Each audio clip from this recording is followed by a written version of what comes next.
How's it going, everyone? And welcome back to another episode of the Geeky Gentleman, the podcast for all your geeky needs, fashion, and lifestyle tips, all rolled into one perfectly packaged podcast. As if we need more of a reason to be on our phones, in today's episode, I'm diving into the top 6 mobile games for geeks. So if you're in need of a game to play at any time of the day, then this episode is for you. First off, I really wanted to start off with a big, heartfelt thank you to everyone who's been listening to the Geeky Gentleman. This is the first episode of Season 2, and I'm super excited that I'm still able to make this podcast for you guys. I have so much fun doing it. I really hope you're enjoying it, and again, thank you so much. Alrighty then, enough said, let's jump right into the podcast. Gone are the days where you could only play visually stunning games on huge game consoles. Now, mobile games are taking over and reaching new heights of storytelling and visuals that have never been seen before.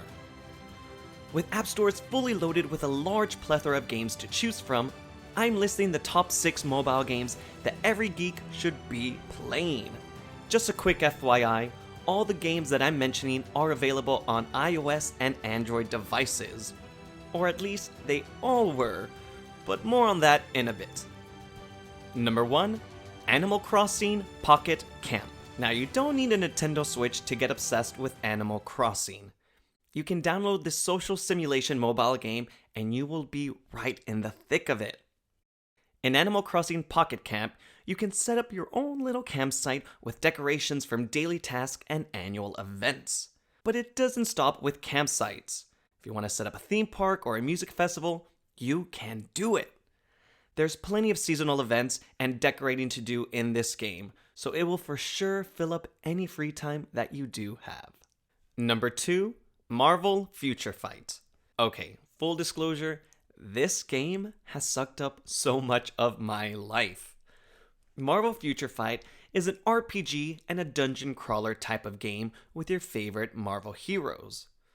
When the game first came out, it had your original iconic Avenger characters such as Captain America and Black Widow, and your lesser known heroes and villains like Daredevil and Kingpin.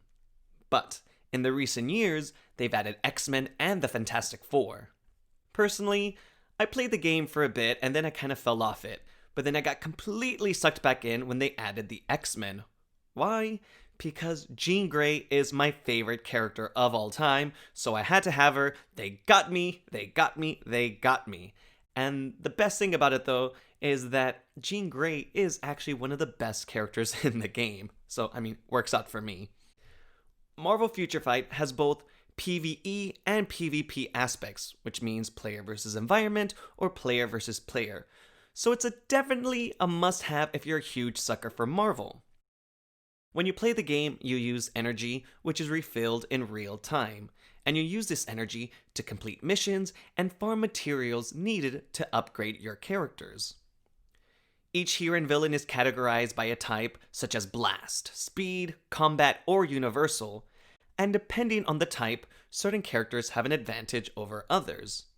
When you start the game, it can feel really daunting to complete all the game modes, but that is to be expected.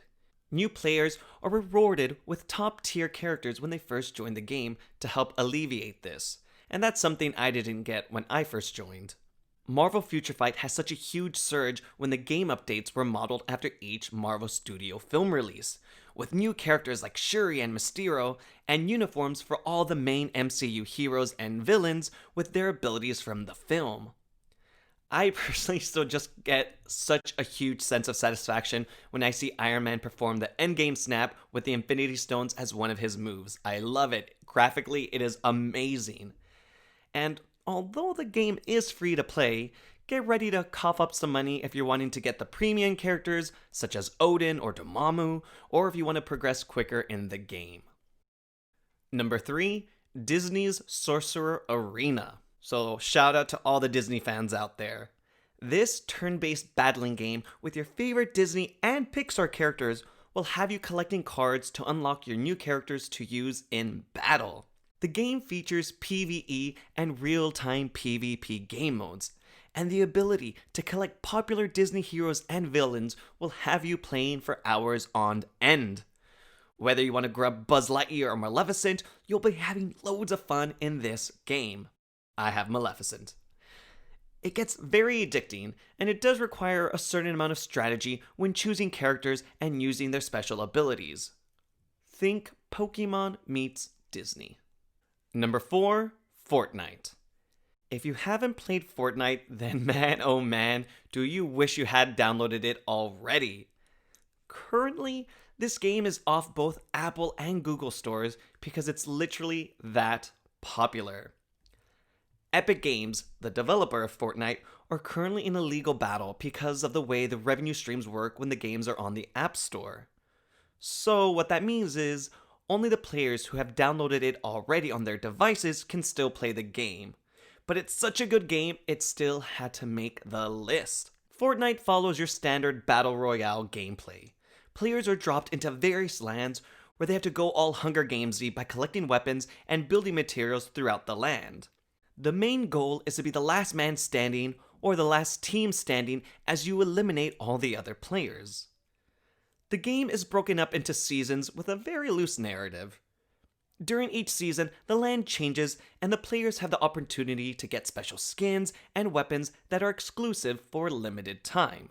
The game has grown to such popularity that it has hosted sponsored events from popular films, such as Avengers Infinity War and Endgame, Ralph Breaks the Internet, Stranger Things, and Star Wars, just to name a few.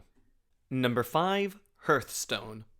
From the brains that brought you World of Warcraft comes this collectible card game. Hearthstone is a turn-based card game between 2 players. Each player has a deck of 30 cards with a selected hero such as Jaina or Anduin, who each have their own unique power. Players use mana crystals to use abilities or summon minions to attack their opponent, with the goal of destroying the opponent's hero. The game features several game modes, such as casual or ranked matches and arena battles. Players can use a standard deck within the game, or through microtransactions, customize and greatly improve their deck, which essentially means if you spend money in the game, you can get better cards and win more. Number 6, Pokemon Masters EX. Naturally, of course, we had to have a Pokemon game on this list. I much more enjoy Pokemon Masters versus Pokemon Go because this one has much more of a narrative, but it really just depends on what kind of game you like to play. In Pokemon Masters, the story is set on this artificial island called Paseo, and players battle and recruit various popular Pokemon trainers from the main series. Each trainer forms a sync pair with their respective Pokemon. The Pokemon associated with the trainer is usually taken from the original story, such as Misty with her Starmie. Each synced pair has one of 3 roles: strike, support, or increasing stats. The story follows a tournament where the player's main goal is to become its champion. The player has to collect 5 badges by defeating the Pokemon Master League leaders located throughout Paseo. Players are able to recruit more synced pairs by playing through the main story, by scouting on the online store, or by completing certain timed events. And there you have it, gentlemen, some ridiculously addictive games to play while you're away from your PlayStation 4 or Xbox. A big thank you again for listening to another episode of the Geeky Gentleman. Don't forget to subscribe and rate the podcast, that always makes my day. Feel free to drop me a DM on Instagram. I am @DriftingDecal. I'd love to hear what mobile game you're currently addicted to right now. If you want more content from me, feel free to visit my blog at www.driftingdudes.com. And until our next podcast adventure, I will talk at you guys later. Bye.